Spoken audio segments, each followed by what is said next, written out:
5ই August এই জুলাই গণঅভ্যুত্থানের পরে অন্তর্বর্তীকালীন সরকার গঠিত হলে মানুষের একটা ব্যাপক প্রত্যাশা ছিল যে অন্তর্বর্তীকালীন সরকার সব ক্ষেত্রে একটা ব্যাপক পরিবর্তন আনবে এবং একটা সক্রিয় ভূমিকা পালন করবে।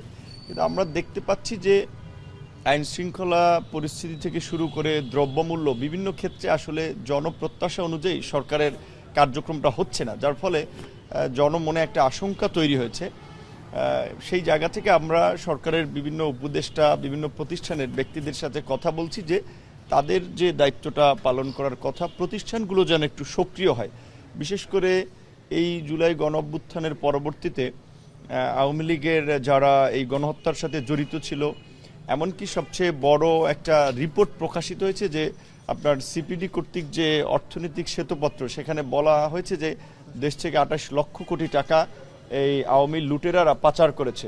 নিশ্চয়ই এই টাকা শুধুমাত্র রাজনীতিবিদরা পাচার করে নাই, এর সাথে আমলাদেরও বড় একটা অংশের কিন্তু যোগ সাজেশ ছিল।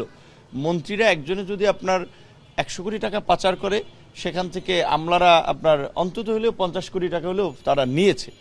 আমলারাই কিন্তু রাজনীতিবিদদেরকে দুর্নীতিগ্রস্ত হতে সহায়তা করেছে। আমলাদের সহযোগিতা ছাড়া রাজনীতিবিদরা দুর্নীতি করতে পারে না।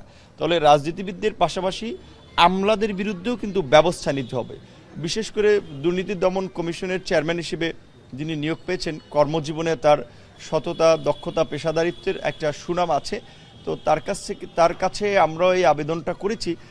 এই যে আজকে প্রায় 4.5 মাস হয়ে গেল, এখন পর্যন্ত এই গত 16 বছরের দুর্নীতি এবং লুটপাটে জড়িত ছিল এমন উল্লেখযোগ্য কোনো এমপি, মন্ত্রী, আমলাকে কিন্তু এখন পর্যন্ত আইন শৃঙ্খলা বাহিনী কিংবা দুদক কেউই গ্রেপ্তারও করতে পারেনি কিংবা তাদের বিরুদ্ধে ব্যবস্থাও নিতে পারেনি। তো সেক্ষেত্রে দুর্নীতি দমন কমিশনের চেয়ারম্যান বলেছে তারা তাদের অনুসন্ধান এবং তথ্যের ভিত্তিতে তারা খুব দ্রুতই অ্যাকশন শুরু করবেন এবং আমাদের সহ যে সাধারণ মানুষ, জনগণ সকলের কাছেও তারা তথ্য চেয়েছেন, বিশেষ করে স্পেসিফিক সুনির্দিষ্ট তথ্য সম্পদের কিংবা তাদের এই আপনার অবৈধ কার্যক্রমের এই সমস্ত তথ্য যদি তাদের কাছে দেওয়া হয় তারা ব্যবস্থা নেবে। মূলত এই বিষয়গুলো নিয়ে আলাপ আলোচনা হয়েছে। আমরা এখানে নাম বলতে চাই না, কিছু ব্যক্তিদের সম্পর্কে অলরেডি মৌখিকভাবে কিছু তথ্য দিয়েছি। পাশাপাশি চেয়ারম্যান সাহেব সুনির্দিষ্ট তথ্যের ভিত্তিতে কিছু ডকুমেন্ট চেয়েছেন।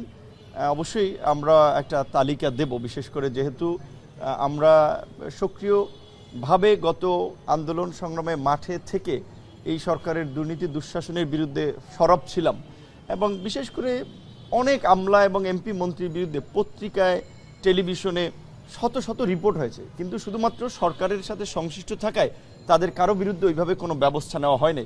এখন যেহেতু একটা অন্তর্বর্তীকালীন সরকার, কাজে এখন তো আর ব্যবস্থা নিতে বাধা নেই। সেই ক্ষেত্রে আমরা সেই নাম এবং তাদের অপরাধনামা সংযুক্ত করে আমরাও দ্রুতই একটা তালিকা দুদকের কাছে আমরা পেশ করব। যদি বলি, আমরা দেখি যে দুদক যখন ক্ষমতার পালাবদল হয়, মামলাও চেঞ্জ হয়ে যায়, অভিযোগের ধরনও বলতে চাই। আগে যেমন যারা অভিযুক্ত ছিল আওয়ামী লীগ পতনের পরে তারা খালাস পেয়েছেন, আওয়ামী লীগকে আবার ধরা হচ্ছে। আপনার কাছে কি মনে হয়, পলিটিক্যালি এগুলো অনেকেই বলছে পলিটিক্যাল মামলা, এগুলো এই ধরনের দুর্নাম থেকে বের হয়ে আসা উচিত কিনা আপনার কাছে? না, অবশ্যই। বিশেষ করে এটা শুধুমাত্র দুদক না, আমাদের বিভিন্ন প্রতিষ্ঠান, সেটা আইন শৃঙ্খলা বাহিনীর আপনার প্রতিষ্ঠান বলেন, আদালত বলেন, বিভিন্ন ক্ষেত্রেই দেখা যায় যে স্বাভাবিকভাবেই সরকার বদলের সাথে সাথে এই প্রতিষ্ঠানগুলোর দৃষ্টিভঙ্গিও বদলে যায়।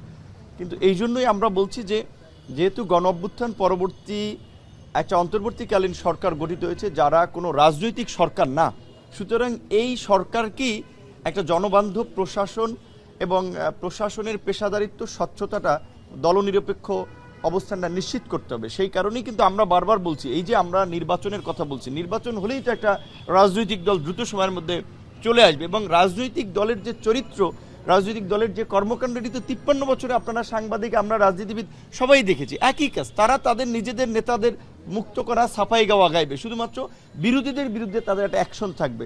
বিশেষ করে এই জুলাইয়ের পরেও কিছু স্বীকৃত দুর্নীতিবাজ, তথ্য প্রমাণের ভিত্তিতে যাদের দুর্নীতি এবং অপকর্ম ছিল, সেই সমস্ত ব্যক্তিরাও কিন্তু রাজনৈতিক প্রভাব খাটিয়ে মামলা প্রত্যাহার করে নিয়েছেন।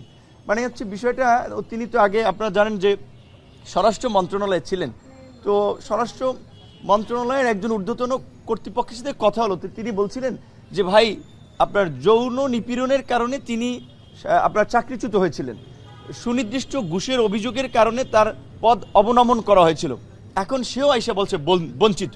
এই যে আমলাদের মধ্যে একটা প্রতিযোগিতা তো দেখেছেন, কয়েক মাসের মধ্যে অনেকে কিন্তু 2-3টা প্রমোশন নিয়ে নিয়েছেন, কাজে এটাও তো সঠিক না। তো এই প্রবণতা যদি চলে তাহলে এটাও কিন্তু একটা অস্বাভাবিক পরিস্থিতি তৈরি করবে। সেই ক্ষেত্রে আমরা চাই যে অন্তর্বর্তীকালীন সরকার নিরপেক্ষ দৃষ্টিকোণ থেকে তারা এই ব্যবস্থাগুলো নিবে, যারা জড়িত তাদের বিরুদ্ধে পদক্ষেপ নেবে। কোনোভাবেই যেন রাজনৈতিক প্রভাব এবং রাজনৈতিক সুপারিশে, এখন আমরা আন্দোলন করেছি তাই বলে আমি যদি দুর্নীতি করি, আমি যদি অন্যায় অনিয়মের সাথে জড়িত থাকি, সেটা ব্যবস্থা নিবে না। ধরেন আপনি কারণ বাজারের কথা ধরেন, আপনার মহাখালী বাস স্ট্যান্ডের কথা বলেন, গুলিস্তান ফুলবাড়িয়া বাস স্ট্যান্ডের কথা বলেন, সায়দাবাদ বাস স্ট্যান্ডের কথা বলেন, এইখানে আগে আওয়ামী লীগের লোকেরা চাঁদা নিত, সিন্ডিকেট ছিল। এখন কি চাঁদা কেউ নিচ্ছে না? সিন্ডিকেট নাই, এখন তো একটা সিন্ডিকেট আছে, চাঁদাও নিচ্ছে। সেই চাঁদাটা সিন্ডিকেট কারা নিচ্ছে? অন্য রাজনৈতিক দলের নেতারা, হইতে পারে আমার দলের কর্মী, বিএনপির কর্মী, জামাতের কর্মী, কিন্তু কেউ না কেউ নিচ্ছে। তাহলে এই হাসিনার পতনের পরে আমরা বলছি ফ্যাসিবাদের পতন হয়েছে, সিস্টেমের তো পতন হয় নাই।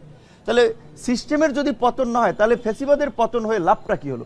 এই কারণেই কিন্তু আমরা বলছি যে এই সরকারকে অন্তত বছর দুয়েক ক্ষমতায় থেকে এই ব্যবস্থাগুলোর পরিবর্তন করতে হবে এবং বিভিন্ন প্রতিষ্ঠানকে কাজ করতে হবে। দুদকের চেয়ারম্যান আমার বিশ্বাস যে অন্তত উনি কিছু কার্যক্রম করতে পারবে, ওনার যে ভূমিকা এবং ওনার যে অতীতের যে কর্মজীবন আমরা দেখেছি, সেই জায়গা থেকে ওনাকে আমরা বলেছি যে রাজনৈতিক প্রেসারে, রাজনৈতিক সমালোচনায় আপনি কখনো কর্ণপাত করবেন না। কারণ আপনারা দেখেছেন তিনি নিয়োগ পাওয়ার আগে তাকে নিয়ে দু একজন নানান ধরনের কথাবার্তা বলেছে। কারণ এখন এটা একটা প্রতিযোগিতা যে বিভিন্ন জায়গায় বিভিন্ন গ্রুপের লোকজনকে সেট করার জন্য সংঘবদ্ধভাবে একটা ভালো মানুষের বিরুদ্ধে নানান ধরনের কালিমা লেপন করা হচ্ছে। মানে একটা মব জাস্টিস, এটা সোশ্যাল জাস্টিস বলবেন নাকি, যে সোশ্যাল মিডিয়াতে মানে অবাধ স্বাধীনতার এত অবাধ সুযোগ ভোগ করতেছে, যাকে তাকে ফ্যাসিবাদের দোসর, সে সাংবাদিক, সে আমলা, এইভাবে যদি আমরা যাকে তাকে একেবারে ফ্যাসিবাদের দোসর বানাই দেই, সবাইকে যদি স্বৈরাচারের সহযোগী বানাই দিই, দেশ চলবে কাদেরকে নিয়ে? দেশ চালাবেন কারা? বিভিন্ন গণমাধ্যমেও আমাদের কাছে কিছু খবর আসছে, এমনকি ছাত্র আন্দোলনের নেতারা লিস্ট ধরাই দিচ্ছে যে অমুক হাউস থেকে এই সাংবাদিকদেরকে চাকরিচ্যুত করতে হবে। সাংবাদিকদের চাকরিচ্যুত করার তুমি কে ভাই? এই গণমাধ্যমের পলিসি কী হবে সেটা কি আমরা ঠিক করে দেব? গণমাধ্যম সংশ্লিষ্ট ব্যক্তিরা ঠিক করবেন। সুতরাং এই যে আপনার যে ক্ষমতার অপপ্রয়োগ এবং অপব্যবহার, এর বিরুদ্ধে আমাদেরকে সোচ্চার হতে হবে। আমাদেরকে ভয় পেলে চলবে না যে অমুকের কাছে পেশি শক্তি আছে, অমুকের বড় সংগঠন আছে, এর কাছেও কিন্তু অন্যায়ভাবে মাথা নত করা যাবে না। সেজন্য আমি বলবো সব শ্রেণী পেশার মানুষ যেমনিভাবে এই আন্দোলন করেছিল, আপনারা দেখেছেন, ছাত্র, শিক্ষক, সাংবাদিক, এনজিও কর্মী, ব্যবসায়ী, এমনকি বাংলাদেশের এই আন্দোলনে এই প্রথমবারের মতো গুলশান, বনানীর এলিট শ্রেণীর মানুষেরাও কিন্তু রাজপথে নেমে এসেছিল। কাজে এই গণ আন্দোলনের অংশীজন সবাই। সুতরাং এইখানে গণ আন্দোলনের সেন্টিমেন্ট কিংবা সিম্পাথি ব্যবহার করে ক্ষমতার অপব্যবহার করা, অবৈধ সুযোগ সুবিধা নেওয়া, 3-4 দফায় প্রমোশন বাগিয়ে নেওয়া, এটা কিন্তু সুযোগ নাই। সেক্ষেত্রে আমাদের সবার চোখ কান খোলা রাখতে হবে এবং এই সময় বিশেষ করে দুদককে একটা শক্তিশালী ভূমিকা দুর্নীতিবাজদের বিরুদ্ধে নিতে হবে। তাদের গ্রেপ্তারে তাদেরকে অভিযান চালাতে হবে এবং তাদের বিরুদ্ধে ব্যাপক তৎপরতা চালাতে হবে। দেশে এবং বিদেশে তাদের যে সহায় সম্পদ এবং তাদের যে সমস্ত স্থাবর অস্থাবর সম্পত্তি আছে সেই বিষয়ে আমরাও তথ্য দিয়ে সহযোগিতা করব। নাগরিকদেরকেও দুদক তথ্য দিয়ে সহযোগিতা করার কথা বলেছে। ধন্যবাদ। Thank you.